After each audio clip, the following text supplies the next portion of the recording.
मैं सोच रहा था, इतना हुनर है,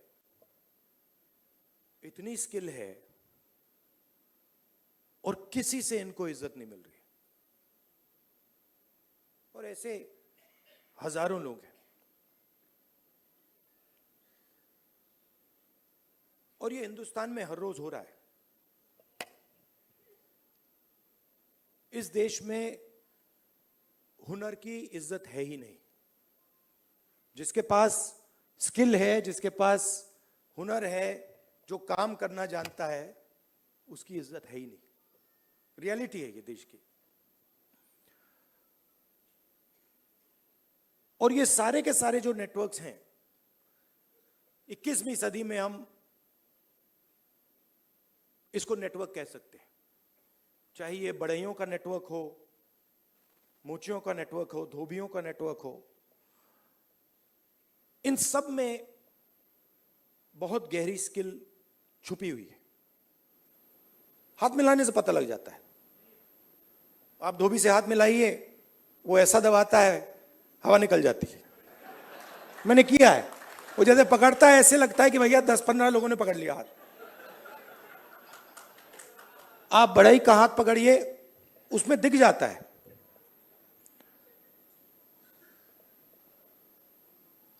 और फिर मैंने मोची भाई से बात की, और मैं जो सिस्टम में काम करते हैं उनसे भी बात करता हूं, तो मुझे अंदर से दिखता है, बाहर से भी दिखता है। तो फिर जब मैं उनके साथ बैठा था, मुझे एक बात याद आई। यूपीए की सरकार थी और स्किल डेवलपमेंट मिशन यूपीए के सरकार ने शुरू किया। मतलब उसमें एक नए व्यक्ति को चीफ बनाया। और उन्होंने मुझसे टाइम मांगा, तो मैंने कहा मिल लेता हूं। तो आए। टाटा कंपनी के लिए काम करते थे। आए, बैठे, और उन्होंने मुझे, इंजीनियर थे शायद, उन्होंने मुझे हिंदुस्तान की जो स्किल डेवलपमेंट है उसके बारे में उन्होंने बोला। और मैं सुना, आधा घंटा बोले कि हम आईटीआई बनाएंगे, आईटीआई में लोगों को ट्रेनर बनाएंगे। ये पूरा उन्होंने डिस्कशन किया। मैं सुन रहा था। और फिर मैंने उनसे सवाल पूछा। मैंने कहा, देखिए, आप आईटीआई में ट्रेनर लाते हो, वो बढ़ई को कारपेंटरी सिखाता है, प्लम्बर बनाता है, मगर आपने एक बात कभी सोची? कहते हैं क्या? कि आप कह रहे हो स्किल डेवलपमेंट, मगर हिंदुस्तान में स्किल की तो कोई कमी नहीं है। मतलब आप आईटीआई में बढ़ई तैयार कर रहे हो, मगर हिंदुस्तान में लाखों बढ़ई हैं, उनसे आप क्यों नहीं ट्रेनिंग कराते?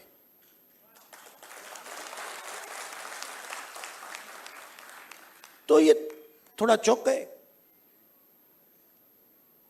मतलब, मैंने कहा, मतलब बता देता हूं। मान लीजिए आपको नाई ट्रेन करने हैं, आप सर्टिफिकेशन सेंटर खोल दीजिए। हर डिस्ट्रिक्ट में आप एक सर्टिफिकेशन सेंटर खोल दीजिए, और उत्तर प्रदेश के हर नाई को कह दीजिए, देखिए भैया, आप गुरु हो, आप शिष्य लो, उनको तैयार करो, अपनी दुकान में तैयार करो, और फिर उनको सर्टिफाई करो। अगर आपके जो शिष्य हैं सर्टिफाई हो जाएंगे, आपको हम 100, 200, 500, 1000 रुपए बैंक अकाउंट में डाल देंगे। मतलब जो स्किल का नेटवर्क है, उसका प्रयोग क्यों नहीं करते आप?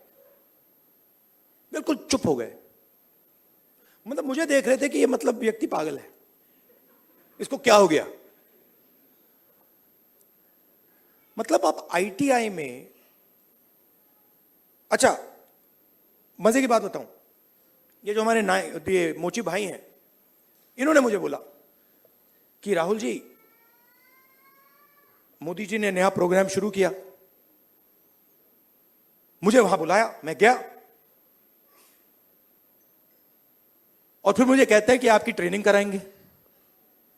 राहुल जी, मैं तो 40 साल से मोची का काम कर रहा हूं। सुनो, मैं वहां गया, वो जो उनका ट्रेनर था उसको मैं सिखा के आ गया।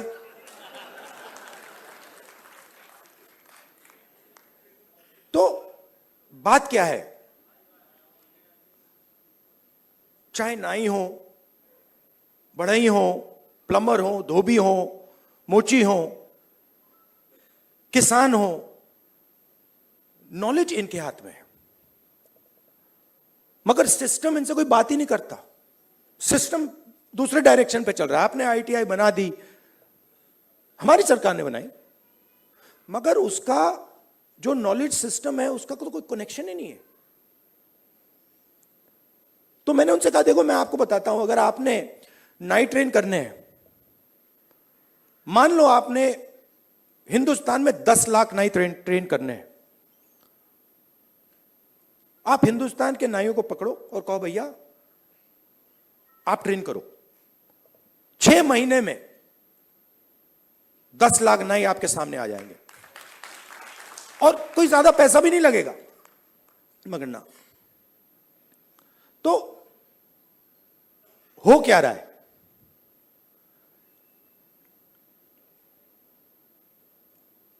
गाड़ी का इंजन होता है ना, उसमें सिलेंडर होते हैं।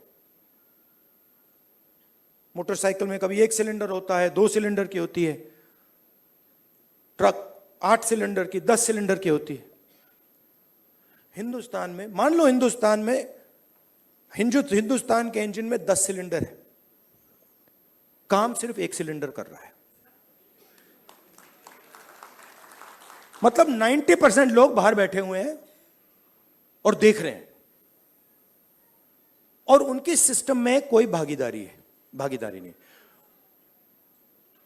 उनके सिलेंडर में ना पेट्रोल मिलता है, ना मेंटेनेंस होती है, ना कोई चेकिंग होती है। 1 सिलेंडर छोटा सा टक टक टक टक टक टक टक टक चल रहा है। कह रहे हैं भैया दुनिया में, और कहते हैं भैया सुपर पावर बन जाएगा। कैसे सुपर पावर बन जाएगा? 90% लोग सिस्टम के बाहर बैठे हुए हैं, हुनर उनके हाथ में है, स्किल उनके हाथ में है, ज्ञान उनके हाथ में है, उनका कोई कनेक्शन ही नहीं है।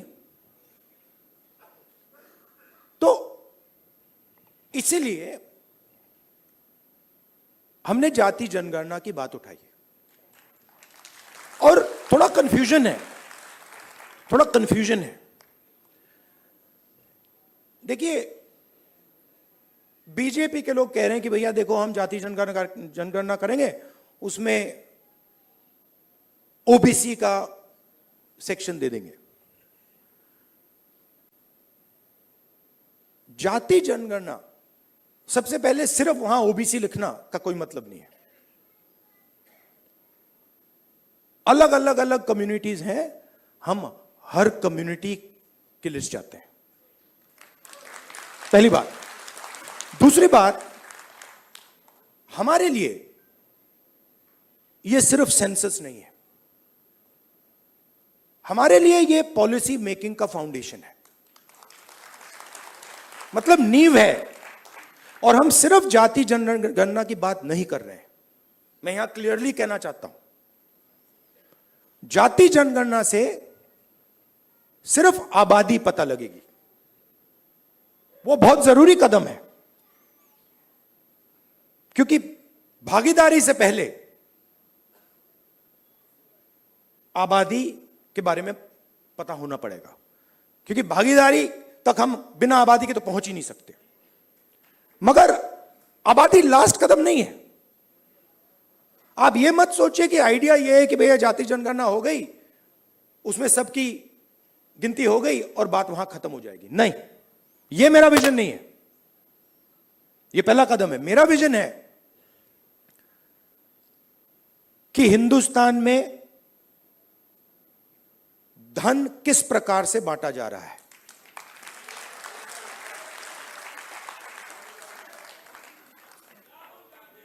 ओबीसी के हाथ में कितना है, दलितों के हाथ में कितना है, मजदूरों के हाथ में कितना है?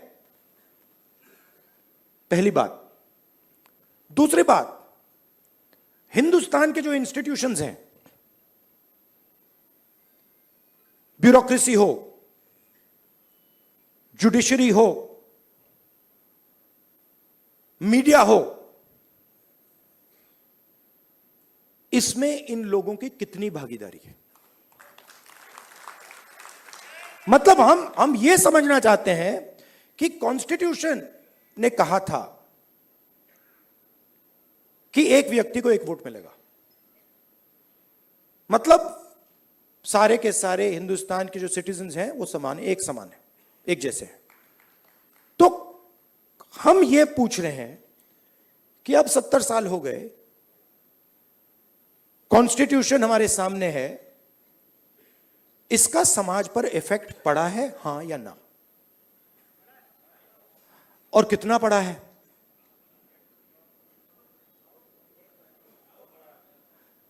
पड़ा है। मगर अगर मैं कॉर्पोरेट इंडिया को देखूं और लिस्ट निकालूं और हिंदुस्तान के 500 सबसे बड़े उद्योगपतियों की लिस्ट निकालूं, मैंने निकाला है, उसमें आपको एक भी दलित, एक भी आदिवासी, एक भी पिछड़े वर्ग का व्यक्ति नहीं मिलेगा। और सिर्फ कॉर्पोरेट इंडिया की बात नहीं कर रहा हूं, आप जुडिशरी देख लीजिए, कॉर्पोरेट इंडिया देख लीजिए, मीडिया देख लीजिए। आप मुझे बता दो, नेशनल मीडिया में दलित एंकर का नाम बता दो मुझे, आदिवासी एंकर का नाम बता दो, ओबीसी एंकर का नाम बता दो, कौन है बता दो।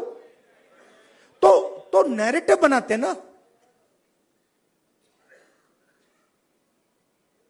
आप देखिए, हिंदुस्तान में 50% आपने कहा कि आधी आबादी ओबीसी है, उसमें आप 15% दलित जोड़ दीजिए, 8% आदिवासी जोड़ दीजिए। माइनॉरिटीज की बात मैंने अभी की भी नहीं, 73 आता है। 73% दलित, आदिवासी, ओबीसी। कॉर्पोरेट इंडिया में 0, मीडिया में 0। आप हो ही नहीं। तो अब हम अगर पॉलिसी बनाएंगे और हिंदुस्तान की जो सच्चाई, जो रियलिटी है, उसकी बेसिस पे हम पॉलिसी नहीं बनाएंगे तो उसका क्या मतलब है? तो मैं आपसे यह कहना चाहता था कि जाति जनगणना हमारे लिए सिर्फ गिनती नहीं है, जाति जनगणना हमारे लिए पॉलिसी फ्रेमवर्क है, और एक प्रकार से हमारा गाइड, जैसे कॉन्स्टिट्यूशन हमारा एक गाइड है जिसपे ये लोग रोज आक्रमण कर रहे हैं, जाति जनगणना,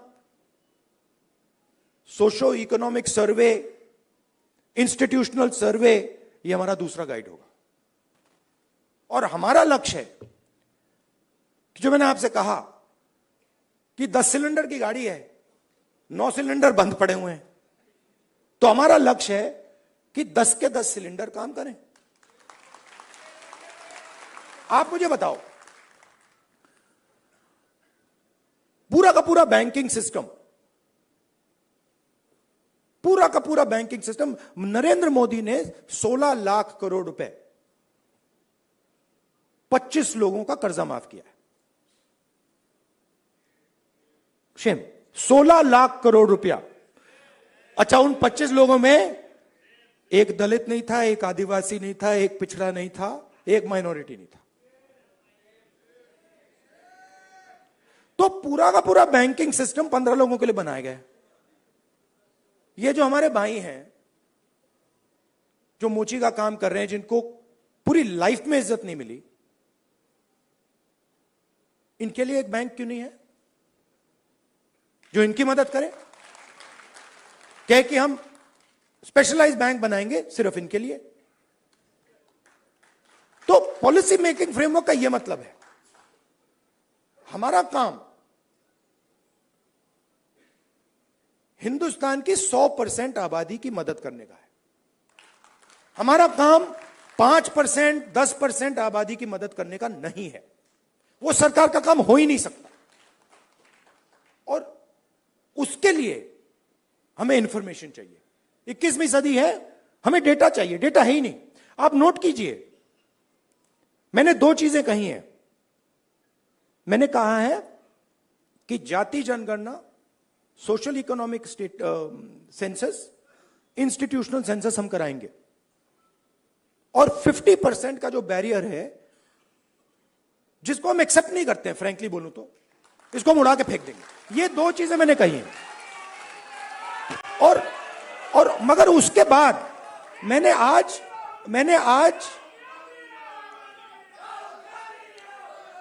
तक, सुनिए, आज तक उसके बाद हम क्या करेंगे मैंने नहीं बोला है। क्योंकि पहले मैं चाहता हूं कि हमारे सामने डेटा हो कि भैया इतने दलित हैं, हिंदुस्तान के इंस्टीट्यूशन में उनकी इतनी भागीदारी है। रिजर्वेशन की बात होती है मगर चांस नहीं मिलता। सच्चाई है, सब जानते हैं। उल्टा हो जाता है, लैटरल एंट्री हो जाती है। लैटरल एंट्री हो जाती है। मैं आपको गारंटी देता हूं, लैटरल एंट्री में आपको 90% का कोई नहीं मिलने वाला। एक साइड आपको लैटरल एंट्री से मारते हैं, दूसरे साइड कॉन्ट्रैक्टर।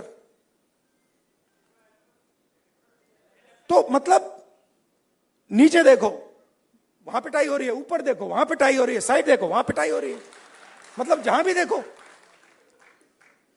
और 90% आपकी आबादी है। अब अगर आपकी 10% होती तो कोई कह सकता हाँ भैया 10% आबादी है, ठीक है। बट 90% आबादी, आपके बिना देश ही नहीं चल सकता।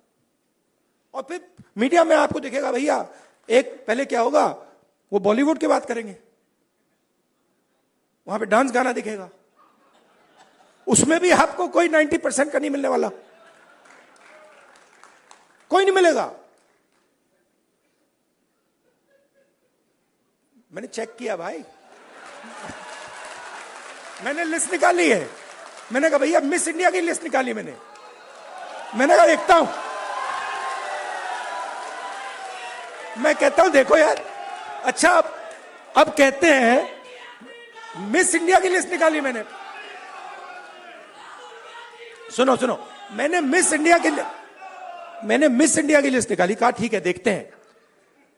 मतलब माइनॉरिटी भी 90% में आती है मैडम, आप भी शामिल हैं। और आपको और शायद जो आपके साथ हो रहा है वो सबसे ज्यादा खराब है। मतलब आप पर तो डायरेक्ट आक्रमण हो रहा है, राइट। मगर आप भी 90% में हैं। तो मैंने लिस्ट निकाली मिस इंडिया की। मैंने कहा भैया इसमें तो होगा, मतलब एक दलित महिला तो होगी, एक आदिवासी महिला तो होगी। ना दलित है, ना आदिवासी, ना ओबीसी, कोई नहीं। तो डांस गाना चलेगा वहां पे, कोई क्रिकेट की बात करेगा, कोई बॉलीवुड की बात होगी, किसानों की बात नहीं होगी, मजदूरों की बात नहीं होगी। आपने कभी मीडिया में मोची का इंटरव्यू देखा है? बस मेरे चैनल पे आ रहा है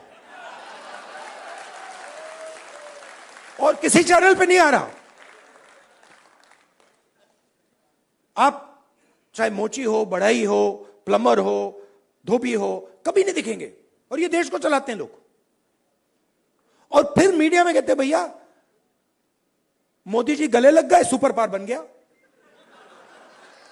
कभी वो यूक्रेन भागेंगे, कभी रूस भागेंगे, वो कभी गले लगेंगे और फिर भैया सुपर पावर बन गया, सुपर पावर बन गया। मतलब कैसे बन गया? 90% लोग मतलब शामिल ही नहीं है उसमें,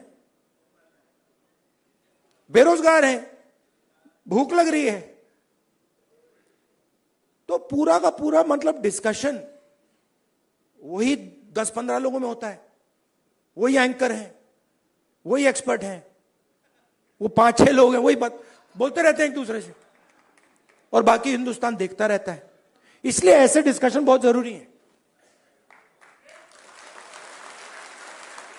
कि भाई 90% क्या सोच रहा है, क्या हो रहा है, क्या इश्यूज हैं, क्या मुद्दे हैं। अच्छा, आप एक और बात नोट कीजिए, किसी की टांग टूटती है, वो कहता है भैया मैं अस्पताल में जाके एक्सरे करना चाहता हूं। कभी कोई उससे कहता है नहीं नहीं करो एक्सरे? कभी नहीं, कोई नहीं कहेगा ना कि भैया एक्सरे मत करो। वो चिल्ला रहा है कि भैया मेरी टांग टूटी है, लोग कह रहे हैं नहीं एक्सरे मत करो, नहीं। बट यहां ये हो रहा है, मैं कह रहा हूं जाति जनगणना करना है, एक्सरे करना है, सारी मीडिया वाले कह रहे हैं नहीं करना है। क्यों नहीं करना है? मतलब हमने उसके बाद एक शब्द नहीं बोला क्या करेंगे, हमने सिर्फ यह बोला कि भैया हमें डेटा चाहिए। दलित कितने हैं, आदिवासी कितने हैं, माइनॉरिटीज कितने हैं, जनरल कास्ट के लोग कितने हैं, गरीब जनरल कास्ट के लोग कितने हैं, और कौन सी संस्थाओं में बैठे हैं, बिजनेस में कितने हैं, बॉलीवुड में कितने हैं, मिस इंडिया में कितने हैं। बस हम पता लगाना चाह रहे हैं। सारे के सारे मीडिया वाले, मोदी जी कहते हैं नहीं भैया पता नहीं लगाओ, देश को बांट रहे हो। भाई 90% की हम बात कर रहे हैं, आप कह रहे हो देश को बांट रहे हैं। कैसे देश को बांट रहे हैं? मतलब हम सिर्फ ये कह रहे हैं कि भैया 90% लोगों के पास भागीदारी है, हां या ना, चेक करो। कहते हैं नहीं देश को बांट रहे हो। तो जो भी संस्थाएं हैं, इलेक्शन कमीशन हो, मीडिया हो, फ्री मीडिया हो, जुडिशरी हो, ये सारी की सारी संस्थाएं कहां से आई? ये इधर से आई। आप इसको मिटा दो तो हिंदुस्तान में एक संस्था नहीं बचेगी। कोई इलेक्शन कमीशन नहीं बचेगा, कोई रिजर्वेशन नहीं बचेगा। जो आपने कहा कि कॉन्स्टिट्यूशन से फायदा मिला, वो 5-10 साल में सब खत्म हो जाएगा। तो जाति जनगणना जो है वो इसको मजबूत करने का काम है। ये आप समझिए, कॉन्स्टिट्यूशन की रक्षा हम कर रहे हैं जाति जनगणना के थ्रू। क्यों? क्योंकि इसको 10% ने नहीं बनाया है, इसको 100% ने बनाया है। और मैं ये भी कहना चाहूंगा कि इसकी सबसे ज्यादा रक्षा आप लोग करते हो। इसकी रक्षा गरीब करते हैं, किसान करते हैं, मजदूर करते हैं, दलित, आदिवासी, पिछड़े लोग, गरीब जनरल कास्ट के लोग इसकी रक्षा ये करते हैं। अदानी जी इसकी रक्षा नहीं करते।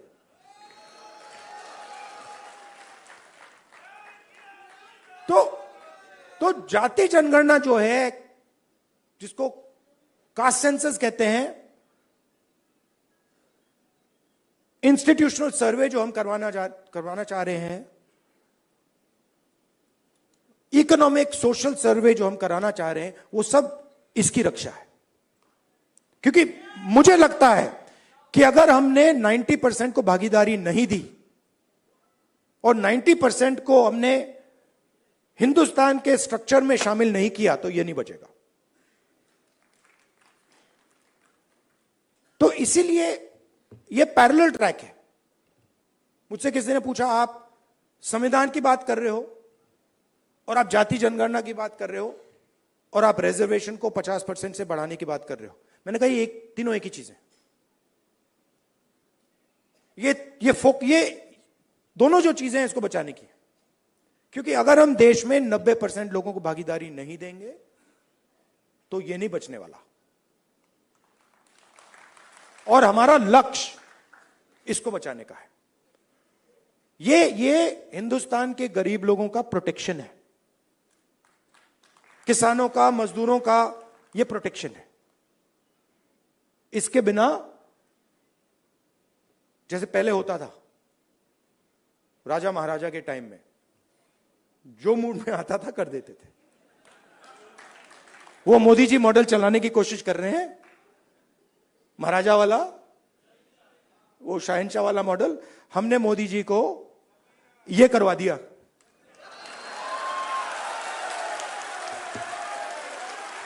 आप अपने आप को नॉन बायोलॉजिकल समझते हो। आप अपने आप को नॉन बायोलॉजिकल समझते हो। आप अपने आप को डायरेक्ट भगवान के साथ कनेक्शन समझते हो। Wrong number. Wrong number. चुनाव के एकदम बाद ये मैंने कहा, देखो हिंदुस्तान के किसानों ने, मजदूरों ने सिर झुकवा के कॉन्स्टिट्यूशन से मत्था लगवा दिया। और ये काम हम नहीं कर रहे हैं। आप मत सोचिए कि राहुल गांधी और ये सब लोग ये काम कर रहे हैं।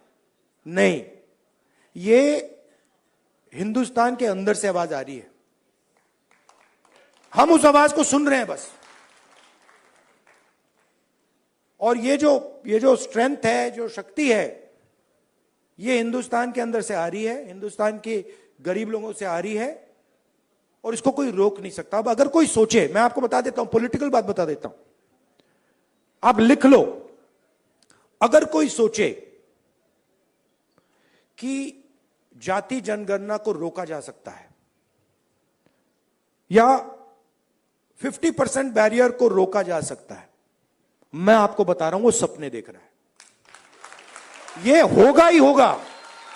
इसको रोका नहीं जा सकता है। ना जाति जनगणना रोकेगा, ना सोशो इकोनॉमिक सर्वे रुकेगा, ना इंस्टीट्यूशनल सर्वे रुकेगा, ना 50% का बैरियर रहेगा। ये तीन सारे के सारे उड़ेंगे, क्योंकि हिंदुस्तान की जनता ने ये मन बना लिया है।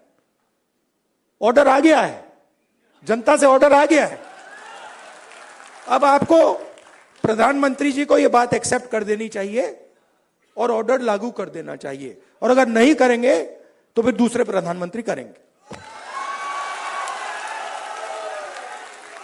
आपके साथ देखिए, मैं आपको अंत में एक बात बताना चाहता हूं। देखिए, मैंने अब 2004 से मैं पॉलिटिक्स कर रहा हूं, ठीक है, और एक प्रकार से काफी सीखने को मिला मुझे। बीजेपी वालों ने मुझे तंग किया, डिस्टर्ब किया, उनको मैं गुरु मानता हूं कि इन्होंने ही मुझे सिखाया। इनके बिना मैं नहीं सीख सकता था। मैं बता रहा हूं, आप लोग नहीं सिखाते मुझे। आप लोग मुझसे प्यार करते हो, आप नहीं सिखा सकते। उन्होंने मुझे सिखाया, तो वो एक प्रकार से मुझे उन्होंने डायरेक्शन दी, भैया क्या नहीं करना है, उधर देखो, वो नहीं करना। तो एकदम मुझे पता लग जाता है। मैं सुबह उठता हूं, क्या नहीं करना, उधर देखता हूं, अच्छा वो नहीं करना, ऑटोमेटिक है। वो मेरी ओर देखते हैं, कहते हैं भैया क्या नहीं करना, वो राहुल गांधी कर रहा, मत करो। तो ये तो बिल्कुल मतलब पता नहीं आइडियोलॉजिकल है, खून की पता नहीं कौन सी लड़ाई है, बट ये मतलब शायद पता नहीं कब से चल रही है और ये खत्म नहीं होगी। मगर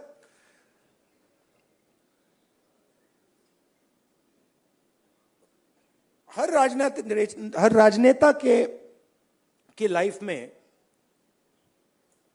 हर में नहीं मगर जो सीरियस राजनेता होते हैं, उनकी लाइफ में कभी कभी राजनीति से आगे चीज बढ़ जाती है। मैं जाति जनगणना राजनीति के लिए नहीं कर रहा हूं, ये आप मत सोचिए। मुझे इसमें इंटरेस्ट नहीं है। मैं पता है क्यों कर रहा हूं, क्योंकि मुझे जब मैंने हजारों लोगों से बात की है, जब मैंने उस मोची भाई से बात की ना, और उसने मुझे बताया कि किसी ने मेरी इज्जत नहीं की लाइफ में, मैं इस बात को एक्सेप्ट नहीं कर सकता। मैं इस बात को एक्सेप्ट करने को तैयार नहीं हूं कि हिंदुस्तान में ऐसे लोग हैं जिनके पास हुनर है, एक्सपीरियंस है, समझ है, मगर रिस्पेक्ट नहीं। मैं इसको एक्सेप्ट नहीं कर सकता। बाकी लोग एक्सेप्ट कर ले, मुझे कोई फर्क नहीं पड़ता। तो मेरे लिए ये औजार है, जाति जनगणना हो, 50% रिजर्वेशन हो, मेरे लिए ये जो हिंदुस्तान के जो आत्मा है, 90% जिसको मैं कहता हूं, गरीब लोग हैं, किसान हैं, उनको इस देश में शामिल करने के औजार है। और मेरे लिए ये मिशन है। मेरे लिए ये, इसमें कोई मतलब, आप देखोगे आने वाले समय में पॉलिटिकल नुकसान भी होगा तब भी करूंगा। आप देख लेना।